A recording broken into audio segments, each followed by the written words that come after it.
بالعلم بل بالأدب تنال أعلى الرتب فعش حياة العلماء وقرأ صنوف الكتب. بسم الله الرحمن الرحيم. السلام عليكم ورحمة الله وبركاته.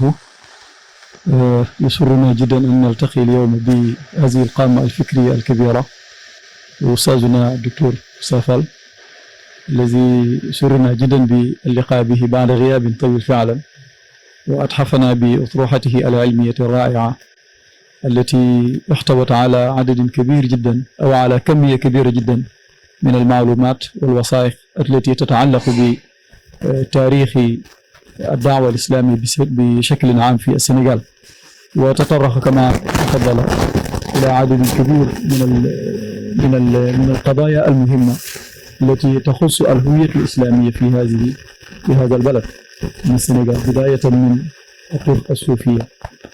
ونلاحظ هنا أن الحديث عن الإصلاح في السنغال هو حديث صوفي. يعني عندما نطلق هذا الإصلاح قد نبدأ أكثر من أو أبعد من تاريخ الدولة الإمامية، ثم مع الإمامية، ثم مع الشيخ عمر فوتي، وإلى الآخر أو إلى آخر الحركات الإصلاحية التي نشأت في الساحة. وربما هذه التجارب الكثيرة وهذه التجارب المتعددة من حيث المشارب ومن حيث المصادر الفكرية أدت إلى وجود نوع من التنوع الفكري في المشهد الإسلامي في السنغال، لأننا نلاحظ في السنغال نوع من التعددية في الطرق الصوفية والتعددية في التوجهات للحركات الإسلامية في السنغال. ولكن يلاحظ أن رغم وجود هذه التعدديات الكثيرة وهذه الهويات المختلفة نوعا ما، إلى أن هناك انسجام وأن هناك تعايش سلمي بين هذه التيارات المختلفة، وندعو الله جل وعلا أن يديم هذا السلام وهذا الوئام وهذا التعايش السلمي. وعندنا بعض الأسئلة التي نود أن نطرحها على أستاذنا الدكتور.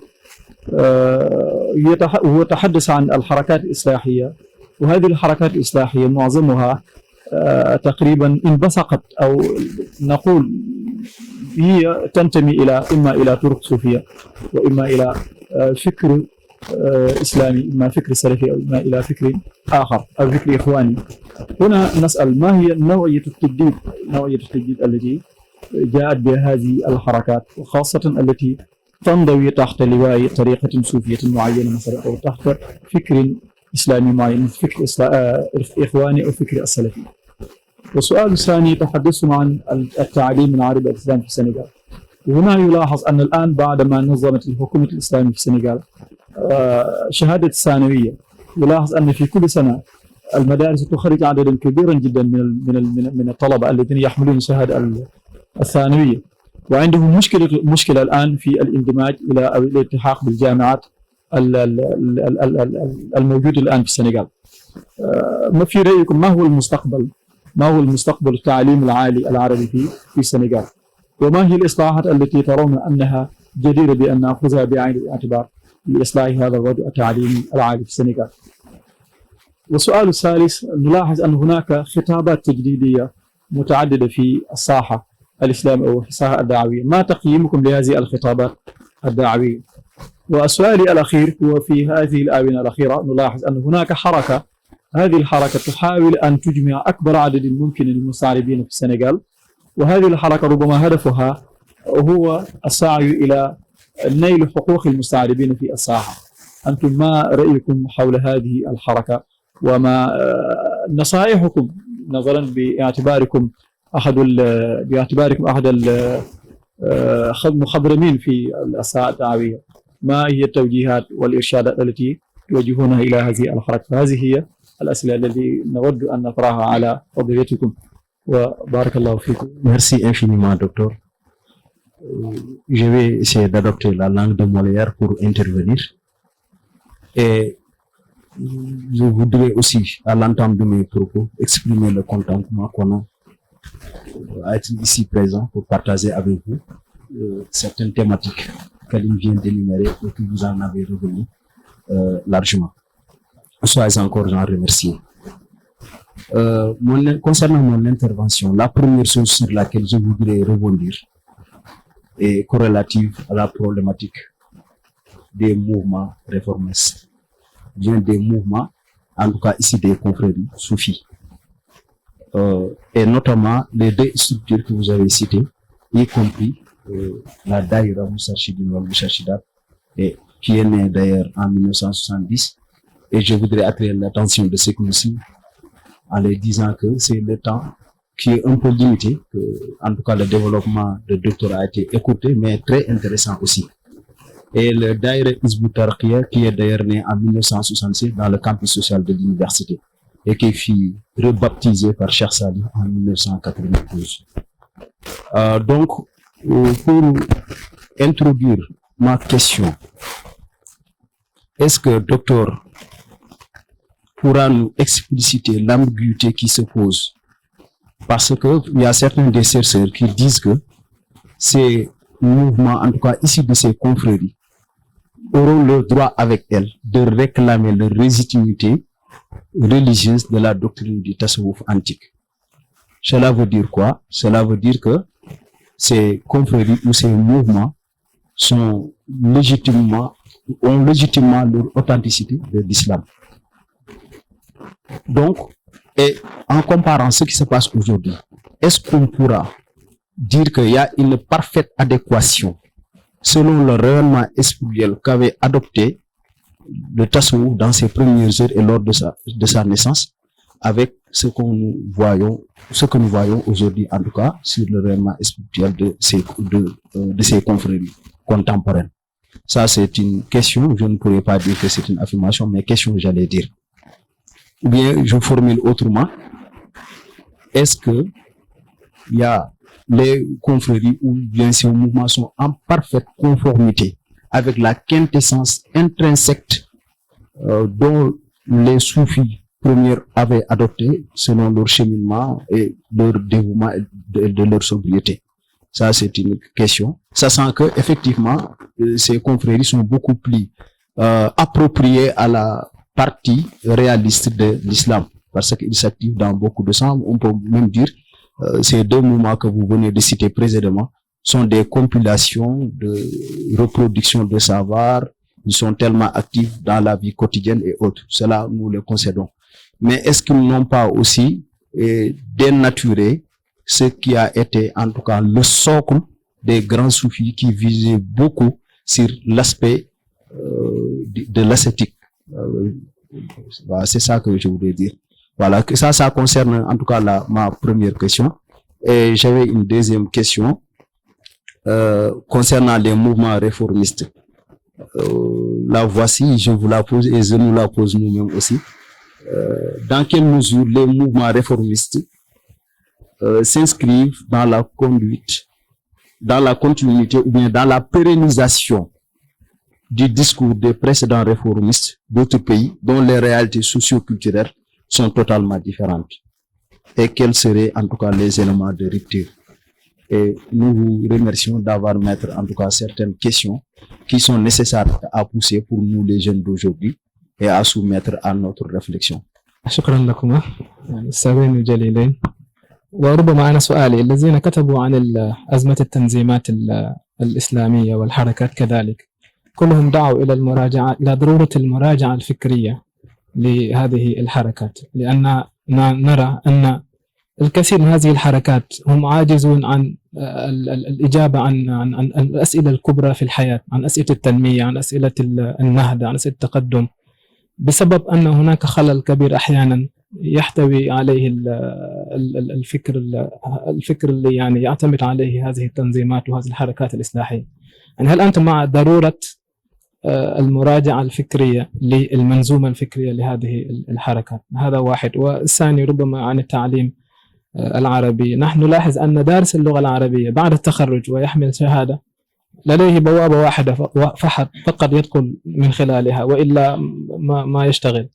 يعني البوابة الوحيدة تعليم، بدون تعليم ما عنده شيء. يعني هل أيضا ليس من الضرورة أن ندعو إلى ضرورة مراجعة طريقة تكوين دارس اللغة العربية؟ يعني التكوين بحيث يستطيع هو حتى إن لم يحصل على توظيف من الحكومة أن يستطيع أن يوظف نفسه بنفسه، كما يقولون حاليا في العالم ككل، يعني أن التوظيف الذاتي، الإنسان يستطيع أن يوظف نفسه بنفسه، لأن الآن هو مزود بكفاءات ولديه قدرات، يستطيع أن يوظف هذه القدرات والكفاءات اللي يوظف ويكسب العيش الكريم. شكرا جزيلا. ملاحظات قيمة ربما لا أسميها أسئلة، تقريبا هي تعليقات وتعقيبات. شكرا جزيلا. بالنسبة للمداخلة الأخ الشيخ جاي، فعلا نوع التجديد هذا لابد أن يجب أن لا نكون نيلس كما يقولون، مثلا نرفض كل شيء. لابد أن نعترف بأن هذه الحركات الإصلاحية قد أحدثوا إنجازات كبيرة جدا في السنغال، حتى إذا لم يصلوا إلى درجة الصوفيين القدامى، لكن الذين حافظوا على الإسلام ونشروه وهكذا. لكن هذه الحركات أيضا استطاعت أن تطرح الإسلام في الساحة السياسية وفي ساحة الاجتماعية وفي ساحة الفكرية أيضا. هذا بالإضافة إلى هناك تغيرات ملموسة في سلوكيات الناس، مثلا حمل الحجاب، احترام بعض السنن، وما إلى ذلك من مشاعر الإسلام القيمة التي يجب دائما أن تظهر. إذن فعلا ساهمت، وإن كان هناك بعض النقائص ربما سنذكرها، لكن ساهمت هذه الحركات في دفع عجلة الإسلام في السنغال. أما بالنسبة لمشكلة الشهادة الثانوية، كما قال، المشكلة الأساسية هي الإصلاح التعليمي يجب أن يكون شاملا، يشمل جميع المستويات. لا يمكن مثلا أن تغدو يوما ما وتقول أنا أريد أن أصلح الجانب الثانوي فقط، منقطع عن الجانب الابتدائي والإعدادي، وكذلك عن الجامعة، لا يمكن. إذن أنا أحسب أن الخطأ الرئيسي في هذا الإصلاح الجديد بالنسبة للشهادة الثانوية هي عدم توسيع هذا الإصلاح إلى جميع مراحل التعليم في السنغال. لابد إذن كل ما دائما في كل العالم إذا سمعنا أي دولة من الدول الكبرى تقوم بإصلاح تعليم لا يأخذ قسم معين أو مرحلة معينة فقط، لابد أن تكون هناك شاملة. إذن هذه هي المشكلة الأساسية. تحدث الناس تفكروا فقط في البكالوريا في الشهادة الثانوية ولم يأخذوا المراحل الأخرى. وحتى الآن مثلا لا تعرف أي مدرسة تعد له برنامج الرسمي بالنسبة للإعداد للشهادة الثانوية. تقريبا كل مدرسة أو معهد يعلم كما يحلو له، يحاول فقط أن يحترم. إذن أنا أحسب أن الأمر إذن يحتاج إلى الشمولية في الإصلاح، لكن أيضا إلى إرادة سياسية قوية. لابد أن تفرض الحكومة على الجمعيات الإسلامية وعلى المدارس نفس المنهج. لكن لا يمكن أن نقول نحن شهادتنا هذا هو منهجه، ولكن أنتم الذين تشاركون عندكم مناهج مختلفة. هذه مشكلة بالنسبة لي. خطابات تجديدية كما قال، فعلا ربما قريب من أزمة الحركات كما قلت أيضا علي، يمكن أن تكون الإجابة واحدة. فعلا الخطاب الإسلامي المعاصر الآن لا يستجيب لمتطلبات العصر صراحة. هذه مشكلة كبيرة، وأنا أحسب أن المشكلة قد ترجع إلى أن أكثر هذه الحركات الإصلاحية الذين أنشأوها لم يكونوا أكاديميين ولم يكونوا أصحاب علم عالي، مثلا طلاب تخرجوا من الثانوية وتأثروا وجاءوا بالفكر والعقيدة وهكذا أسسوا شيئا. لكن لم يؤسسوا على أساس منظومة فكرية واضحة وانطلاق فكري وتحديد الأهداف بصفة عامة. أكثر هذه الجمعيات لا ترى لها أهدافا واضحة، وإذا سألت القيادة منها ربما قد لا يجيبون. بعضهم حاولوا الآن أن يحددوا بعض الأهداف أساسا. مثلا إذا أخذت جماعة كعباد الرحمن كتبت في لوائحها ودستورها بأنه يريد إقامة مجتمع إسلامي في السنغال. يمكن أن نقبل هذا كهدف، لكن بالنسبة لأكثر هذه الجمعيات حتى إذا حددوا الهدف لم يحددوا الوسائل ولم يحددوا مراحل التنفيذ ولم يحددوا مناهج التقويم وما إلى ذلك. إذن هذه مشكلة فكرية واضحة جدا، وهذا يحتاج إلى أن توظف هذه الجمعيات الخريجين الطلاب الجدد حتى يمكن أن يقوموا بهذا. لكن إذا كانوا يريدون أن يواصلوا أن تكون قيادة هذه الجمعيات على أيدي الكبار المسنين الذين ربما لم يقفوا على هذه المعلومات الجديدة التكنولوجيا وما إلى ذلك، سنسير أو سنظل في نفس المأزق. بالنسبة لحركة المستعربين نحن سمعنا هكذا هذه الحركة، لكن نحبذها ونشجعهم على هذا الدرب، لأننا نؤمن بأن المستعرب، دائما كنت أقول بأن المستعرب في السنغال يجب بطبيعة الحال أن يكون حركيا، أن يكون مناضلا. إذا لم تكن مناضلا سوف لن تحصل على شيء، لأنك في مجتمع وفي بيئة لا يعرف، في مجتمع لا يعرفونك صراحة، لا يعرفون. أنت حتى إذا ذهبت إلى جامعة دكار أو إلى فاستيت أو ترى طالبا أو أستاذا حتى لا يعرف بوجود قسم اللغة العربية، أو حتى إن عرف لا يعرف أي شيء من هذا القسم. ترى أكبر مثقف وأكاديمي في السنغال تسأله عن التعليم العربي في السنغال لا يكاد يجيب، وكذلك الحكومة وناهيك عن المنستر وما إلى ذلك. إذن المشكلة هي يجب على طالب اللغة العربية أن يفرض نفسه، وهذا يجرنا أيضا إلى قضية التوظيف. أنا أظن كتبت منذ أكثر من 20 سنة ربما مقال عن، إذا رأيته إن شاء الله سأرسل إليكم، مقال عن مناهج التعليم اللغة العربية وفرص التوظيف في السنغال. إذن المشكلة الأساسية هي عدم التطابق وعدم ربط بين المناهج المدروسة في المعاهد وكذلك الفرص الموجودة في الساحة. إذن يجب أن يكون، أنت ترى مثلا في الدول المتقدمة هناك بعض المنشآت والشركات الصناعية هي التي تأمر الجامعات، تطلب من الجامعات تدريب الطلاب في مجالات مختلفة أو مجالات معينة.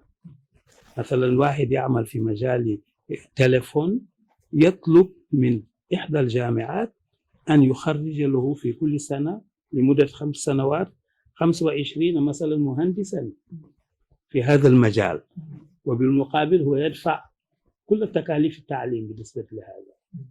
إذن رأيت كيف ربط بين الاحتياجات الاجتماعية الاقتصادية الصناعية وكذلك المناهج التعليمية الأكاديمية.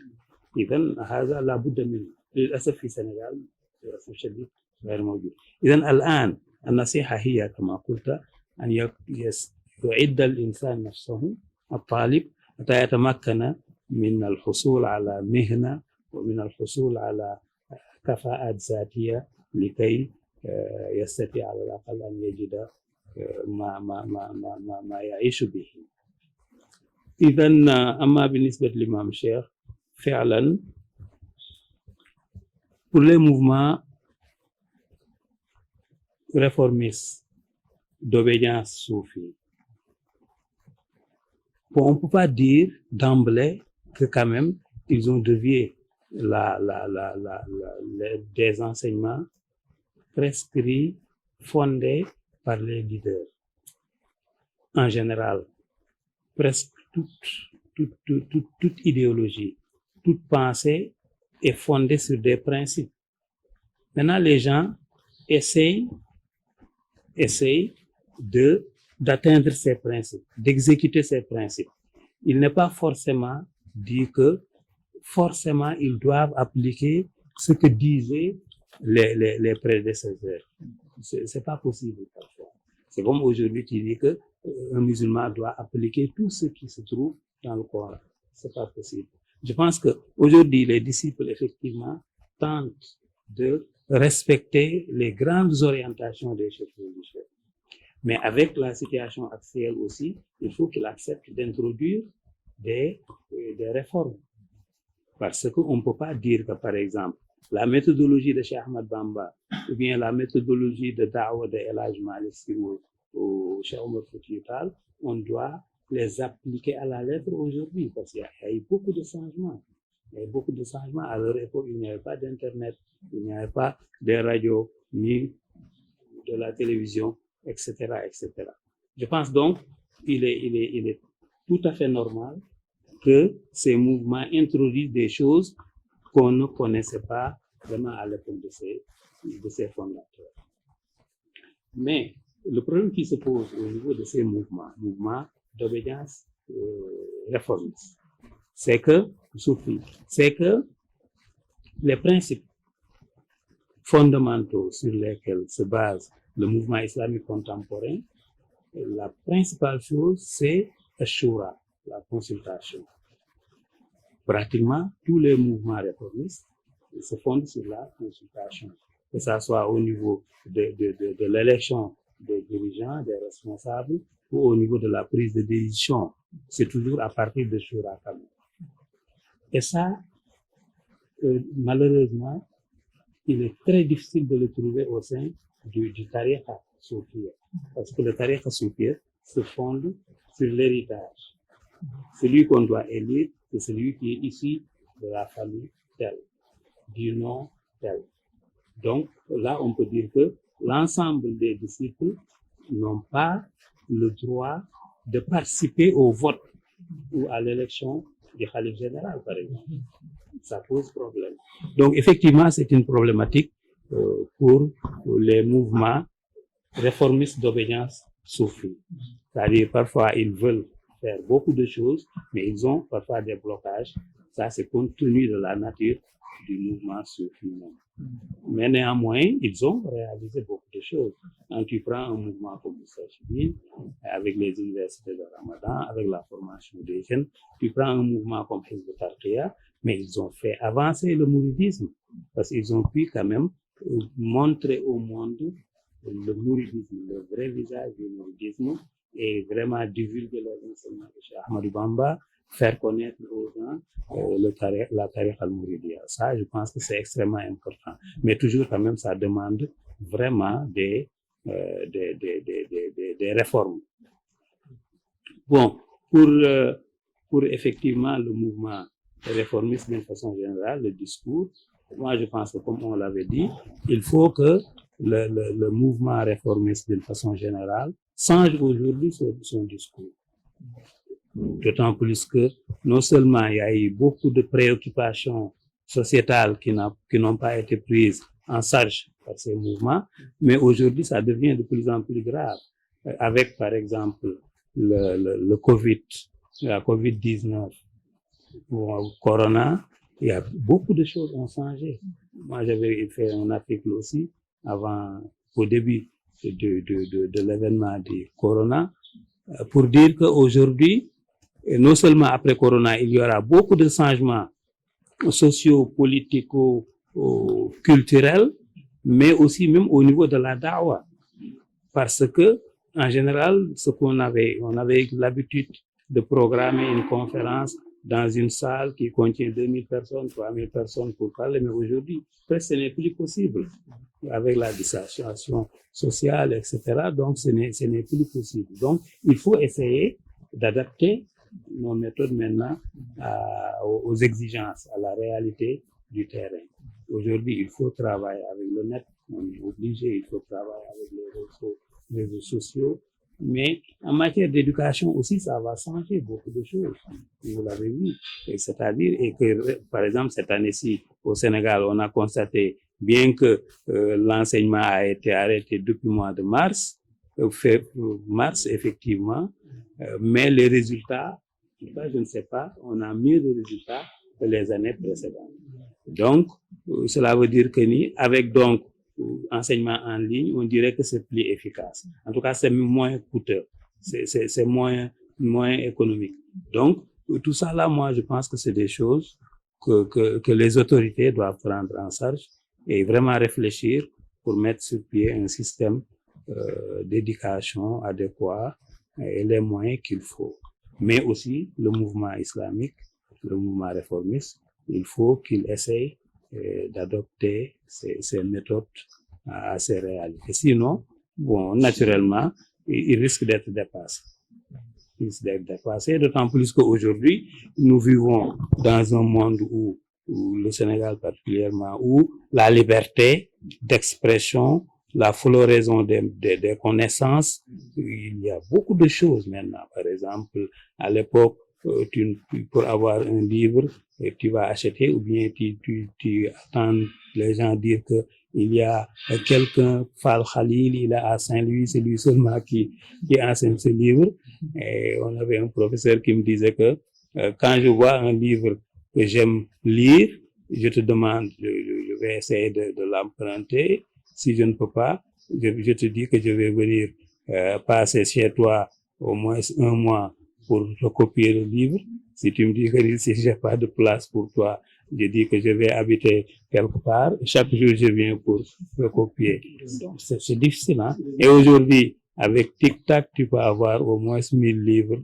Donc, je pense qu'il y a eu beaucoup de changements. Donc, il faut changer. Il faut changer. Par exemple, moi, je dis que je dis toujours aux frères, dans le cadre du mouvement, que à l'époque, on n'avait pas des discours purement sunnites, parce que tout ce qu'on avait, comme vous le dites, c'est-à-dire c'était l'approche soufie. Donc, à un moment donné, il fallait créer une rupture. Donc, quand on attend quelqu'un qui a Ziguinchor, à Kaolack, il fait une conférence, certains oustads, par exemple, tenant le discours révolutionnaire ou un discours réformiste, on était obligé de payer le billet, aller jusque là-bas pour pouvoir écouter cette conférence, assister. Mais aujourd'hui, je dis que par exemple, aujourd'hui, quelqu'un se met, il prend très bien son dîner et se met sur son lit, vraiment en train d'écouter, par exemple, les conférences à la radio, les mêmes conférences que toi tu cherchais partout. Donc, il n'a fait aucun effort. Il relaxe dans son lit, il écoute. Et il peut en écouter des dizaines de conférences. Si, par exemple, aujourd'hui, un mouvement veut se contenter de faire des conférences, il serait dépassé. Donc, il y a beaucoup plus maintenant les besoins sociaux qu'on a. Les gens veulent qu'on leur dise qu'est-ce qu'ils doivent faire pour enseigner les enfants. Qu'est-ce qu'on doit faire pour vraiment avoir un bon soin médical? Qu'est-ce qu'on doit faire pour pouvoir étudier, orienter ses enfants, etc., etc. Mais c'est sur le plan politique aussi. Il y a beaucoup de choses, par exemple, que les mouvements pourraient faire en matière de politique, participer. Donc, je pense qu'il est nécessaire, de changer le discours de réformisme. شكرا لكم دكتور على هذا العرض الماتع صراحة. بهذا نكون قد وصلنا إلى نهاية هذا البرنامج، ونضرب لكم موعد إن شاء الله في حلقة أخرى بإذن الله. والسلام عليكم ورحمة الله. بالعلم بل بالأدب تنال أعلى الرتب فعش حياة العلماء